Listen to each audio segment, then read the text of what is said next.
Hello, it's Willie from the Ozarks and ready for our February the 4th lesson in A Course in Miracles workbook for students from the original edition, lesson 35. My mind is part of God's. I am very holy. My mind is part of God's. I am very holy. Today's idea does not describe the way you see yourself now. It does, however, describe what vision will show you. It is difficult for anyone who thinks he is in this world to believe this of himself. Yet the reason he thinks he is in this world is because he does not believe it. You will believe that you are part of where you think you are. That is because you surround yourself with the environment you want. And you want it to protect the image of yourself that you have made. The image is part of this environment. What you see while you believe you are in it is seen through the eyes of the image. This is not vision. Images cannot see. The idea for today presents a very different view of yourself. My mind is part of God's. I am very holy. By establishing your source, it establishes your identity, and it describes you as you must really be in truth. We will use a somewhat different kind of application for today's idea because the emphasis for today is on the perceiver rather than on what he perceives. For each of the 3 5-minute practice periods today, begin by repeating today's idea to yourself and then close your eyes and search your mind for various kinds of descriptive terms in which you see yourself. Include all the ego-based attributes which you ascribe to yourself, positive or negative, desirable or undesirable, grandiose or debased. All of them are equally unreal because you do not look upon yourself through the eyes of holiness. We're going to learn to look at ourselves through the eyes of holiness when we say, my mind is part of God's. I am very holy. In the early part of the mind-searching period, you will probably emphasize what you consider to be the more negative aspects of your perception of yourself. Toward the latter part of the exercise period, however, more self-inflating descriptive terms may well cross your mind. Try to recognize that the direction of your fantasies about yourself does not matter. Illusions have no direction in reality. They are merely not true.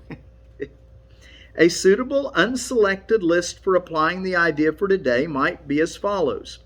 I see myself as imposed on. I see myself as depressed. I see myself as failing. I see myself as endangered. I see myself as helpless. I see myself as victorious. I see myself as losing out. I see myself as charitable. I see myself as virtuous. You should not think of these terms in an abstract way. They will occur to you as various situations, personalities, and events in which you figure cross your mind. Pick up any specific situation that occurs to you, identify the descriptive term or terms which you feel are applicable to your reactions to that situation, and use them in applying today's idea. After you have named each one, add, but my mind is part of God's. I am very holy. So he's teaching us here of a particular way to watch our minds and then to look for identifying characteristics of how we perceive ourselves and to name them by saying, I see myself as blank. And then after we've done that, say, but my mind is part of God's. I am very holy. And then go back to observing the thoughts and the situations, the people, your world, and the events and situations, and extract how you're seeing yourself in each one. During the longer exercise periods, which we're going to take 3 for 5 minutes today, there will probably be intervals in which nothing specific occurs to you. Do not strain to think up specific things to fill the interval, but merely relax and repeat today's idea slowly until something occurs to you. Although nothing that does occur should be omitted from the exercises, nothing should be dug out with effort. Neither force nor discrimination should be used. As often as possible during the day, pick up a specific attribute or attributes you are ascribing to yourself at the time and apply the idea for today to them, adding the idea to each of them in the form stated above. If nothing particular occurs to you, merely repeat the idea to yourself with closed eyes. So throughout the day, oftentimes check in with what you're thinking and decide, I see myself as blank. But my mind is part of God's. I am very holy. And if nothing specific comes to you, at least he says repeat the idea as often as possible throughout the day. I'd recommend, when the hour chimes or some event, every hour, every half hour, just kind of bring up the idea of the day, okay? My mind is part of God's. I am very holy. All right, let's go take a look in our text reading. We're ready for the last two sections of chapter 11, God's plan for salvation. We're going to start off in section 9, reality and redemption. And I'm not going to tell you where I'm reading from. I'm just going to read through them. I've got lots of sentences, and I think if you just kind of follow along, you'll get something. It's more of an abbreviated condensation of what you would have already read, hopefully. And if not, maybe read it afterwards if you would, because I'm leaving out a great deal. So, you attack the real world every day and every hour and every minute, and yet you are surprised that you cannot see it. If you seek love in order to attack it, you will never find it. For if love is sharing, how can you find it except through itself? Offer it and it will come to you because it is drawn to itself. But offer attack and it will remain hidden, for it can live only in peace. Our Father's love holds us in perfect peace, and needing nothing, it asks for nothing. It actually says his Father's love holds him in perfect peace, and needing nothing, he asks for nothing. When you made what is not true visible, what is true became invisible. Yet it is no more up to you to decide what is visible and what is invisible than it is up to you to decide what reality is. Because of your Father's love, you can never forget him, for no one can forget what God himself placed in his memory. His memory shines in your minds and cannot be obliterated. It is no more past than future, being forever always. You have but to ask for this memory, and you will remember. Yet the memory of God cannot shine in a mind which has made it invisible and wants to keep it so. For the memory of God can dawn only in a mind that wills to remember and that has relinquished the insane desire to control reality. Everything you made has never been and is invisible, because the Holy Spirit does not see it. Yet what he does see is yours to behold, and through his vision, your perception is healed. You looked upon the unreal and found despair. Yet by seeking the unreal, what else could you find? The unreal world is a thing of despair, for it can never be. And you who share God's being with him could never be content without reality. What God did not give you has no power over you, and the attraction of love for love remains irresistible. For it is the function of love to unite all things unto itself, and to hold all things together by extending its wholeness. Redeemed perception is easily translated into knowledge, for only perception is capable of error, and perception has never been. Being corrected, it gives place to knowledge, which is forever the only reality. The atonement is but the way back to what was never lost. Your Father could not cease to love his Son. The last section, 10, guiltlessness and invulnerability. If you did not feel guilty, you could not attack, for condemnation is the root of attack. It is the judgment of one mind by another as unworthy of love and deserving punishment. But herein lies the split.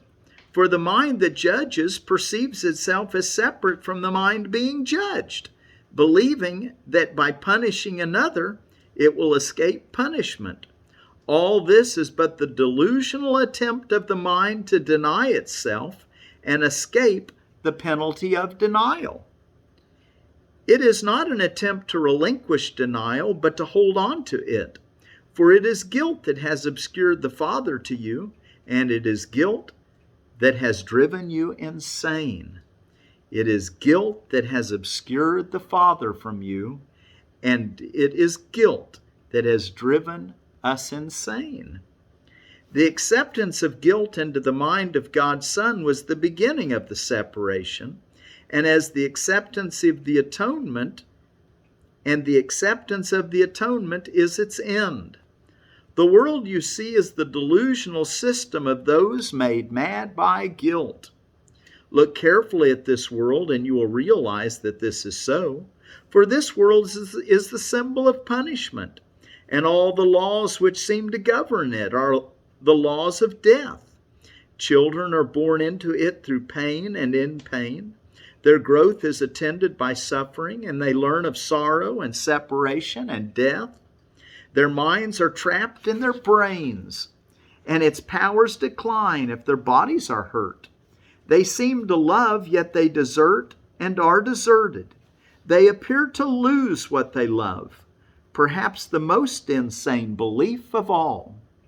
They appear to lose what they love, perhaps the most insane belief of all. And their bodies wither and gasp and are laid in the ground and seem to be no more. Not one of them but has thought that God is cruel. If this were the real world, God would be cruel. For no father could subject his children to this as the price of salvation and be loving. Love does not kill to save. If it did, attack would be salvation. And this is the interpretation of the ego, not of God. Only the world of guilt could demand this, for only the guilty could conceive of it. Adam's sin could have touched none of you had you not believed that it was the Father who drove him out of paradise. For in that belief the knowledge of the Father was lost, since only those who do understand him could believe it. Who do not understand him could believe it. Of course, that's a quote out of, or that's a reference out of Genesis chapter 3, if you want to go read about that in the Old Testament, in Genesis. So it says here again that Adam's sin could have touched none of you had you not believed that it was the Father who drove him out of paradise.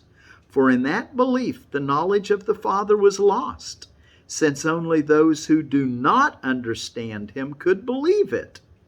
And until you realize that God's Son cannot be crucified, this is the world you will see. This world is a picture of the crucifixion of God's Son. And until you realize that God's Son cannot be crucified, this is the world you will see. Yet you will not realize this until you accept the eternal fact that God's Son is not guilty.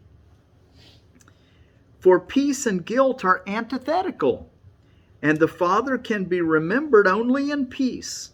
Love and guilt cannot coexist, and to accept one is to deny the other. Guilt hides Christ from your sight, for it is the denial of the blamelessness of God's Son. The Holy Spirit stands at the end of time, where you must be because he is with you.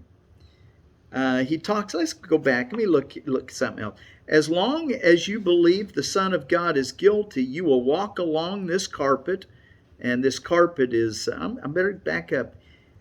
You are not guiltless in time, but in eternity.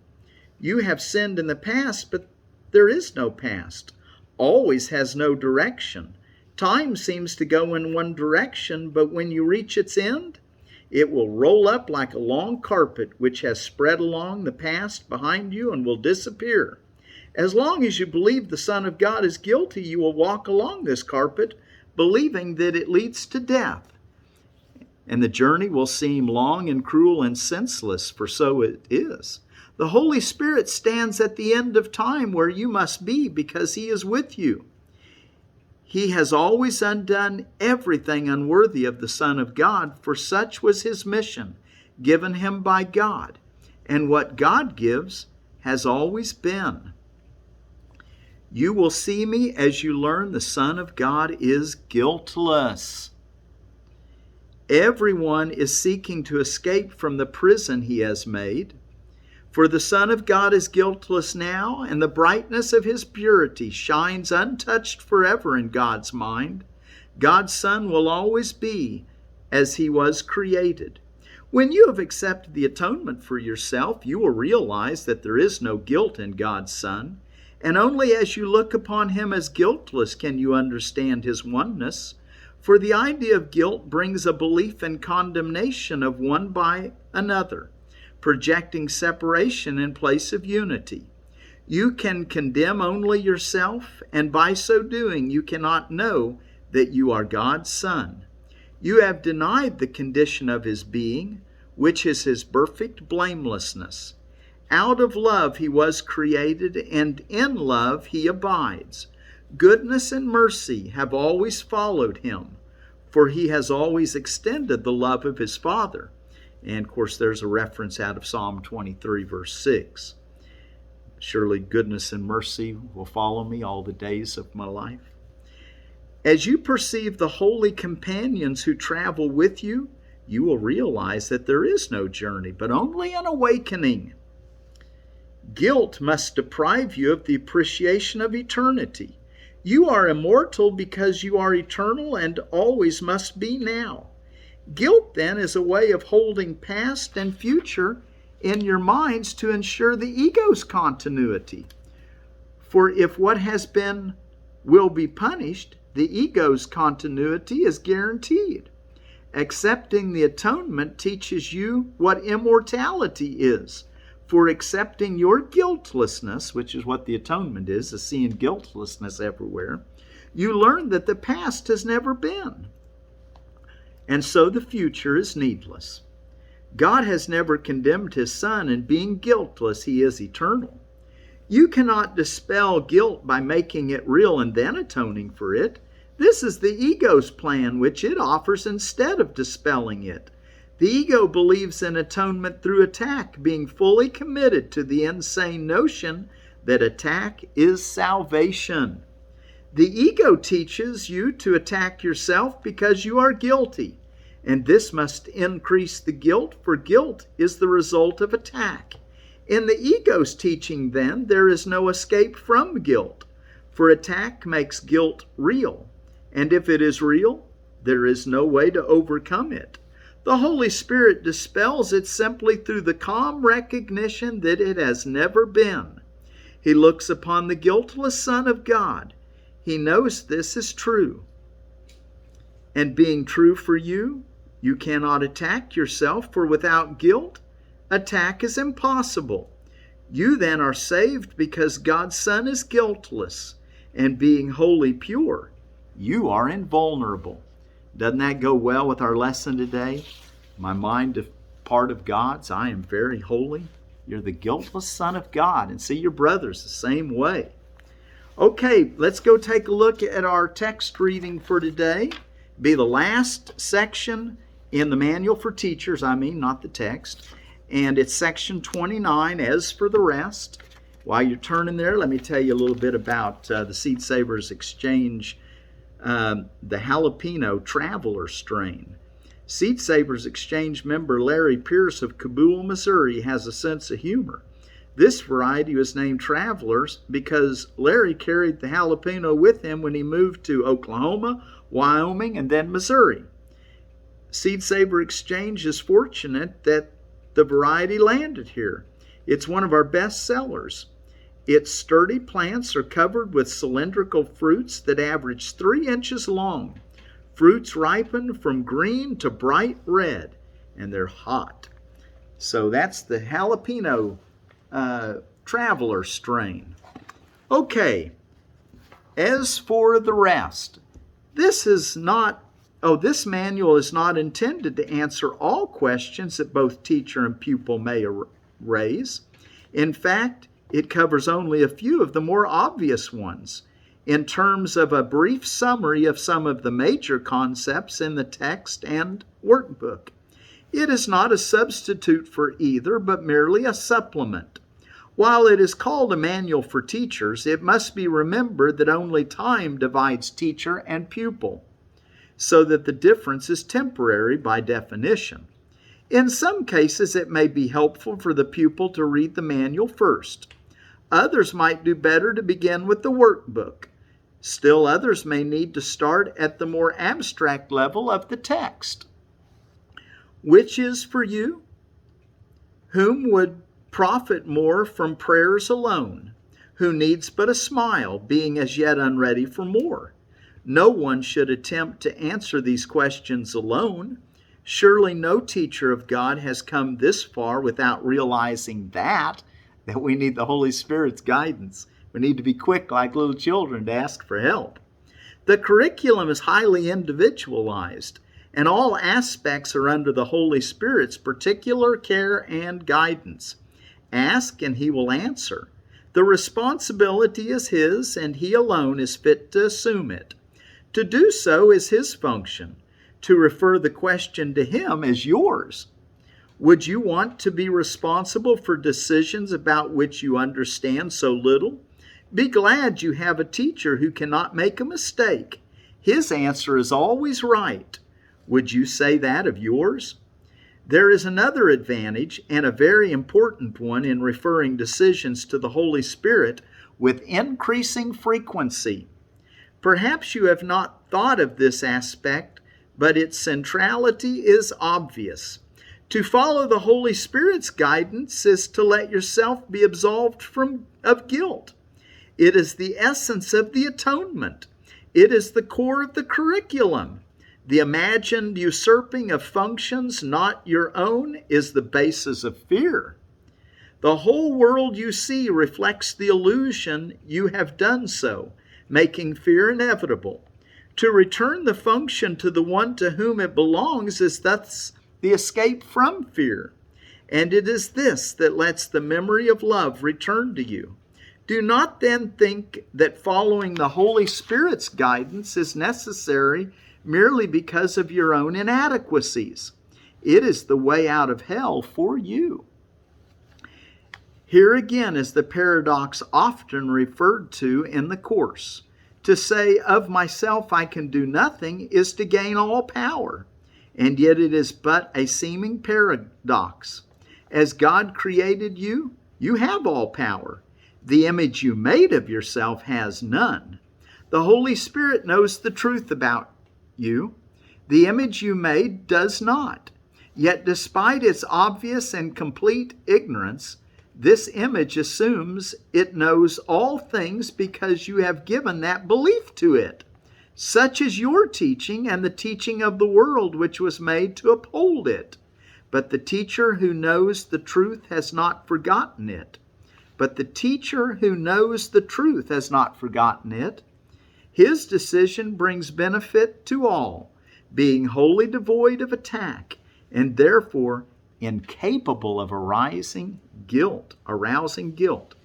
Who assumes the power that he does not have is deceiving himself. Yet to accept the power given him by God is but to acknowledge his Creator and accept his gifts. And his gifts have no limit. To ask the Holy Spirit to decide for you is simply to accept your true inheritance. Does this mean that you cannot decide anything without consulting him? No, indeed. That would hardly be practical, and it is the practical with which this course is most concerned. If you have made it a habit to ask for help when and where you can be confident that wisdom will be given you when you need it. So make it a habit when you do remember, and then when you don't remember, you'll be developing the habit of listening to wisdom anyway. Prepare for this each morning.